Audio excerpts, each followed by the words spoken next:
titled From Basement to Billion, The Story of Nathan Reed. Setting, New York, United States. Part 1, The Idea That No One Believed in 2012.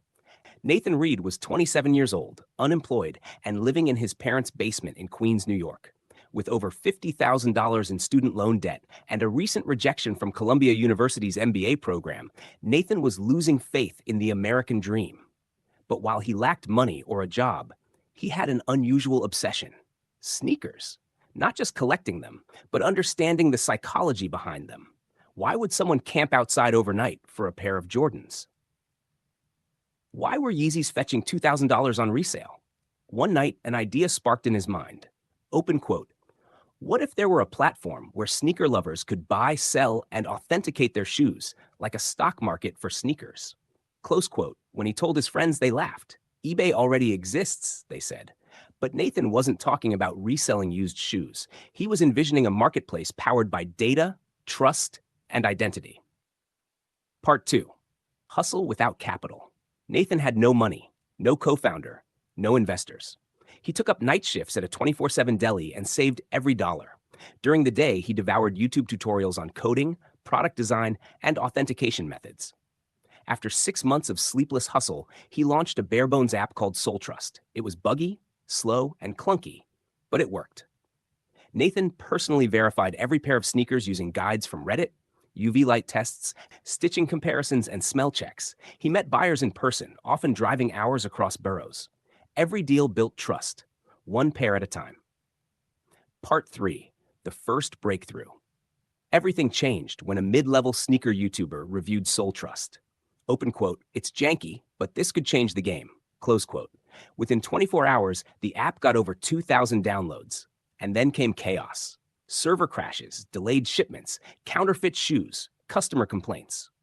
Nathan slept just 3 hours a night. He personally responded to every email. He authenticated sneakers across 8 states, alone. Venture capitalists dismissed him. But then a miracle. A retired NBA player and sneakerhead, impressed by Nathan's grit, invested $150,000. Part 4. The pivot that changed everything. With fresh funds, Nathan hired real developers. They revamped SoleTrust with real-time sneaker pricing, AI-powered authentication, user ratings, and trust scores. But Nathan didn't stop there. He introduced fractional sneaker ownership. Users could now buy 10% of a $5,000 pair of Air Jordans, just like buying shares of a stock. Sneakerheads went wild. By 2017, SoleTrust had over 1 million users. Nathan was featured on Forbes 30 Under 30. Hypebeast called it the Wall Street of sneakers. Part 5. The Recession Test. Then came 2020. COVID-19 hit. The world froze. Logistics collapsed. Orders were delayed. Sales dropped 60% in 3 months. Investors demanded layoffs. Nathan refused. Instead, he reinvented the company. They launched virtual sneaker museums, online bidding rooms, limited edition 3D NFT sneakers. Suddenly, SoleTrust wasn't just a sneaker platform. It was art, tech, and culture. The risk paid off. Part 6, The Billion-Dollar Deal. By 2023, 8 million active users, 30-plus global authentication hubs, partnerships with Nike, Adidas, and Puma, the world's largest NFT sneakerverse. In March 2024, Amazon acquired SoleTrust for $1.3 billion. Nathan retained 20% equity, worth $260 million. He was no longer in a basement. He lived in a penthouse overlooking Central Park. Nathan Reed had done it, from zero to a billion-dollar exit without selling his soul. Part 7. The Second Wave. To Nathan, the Amazon deal wasn't the end. It was the beginning.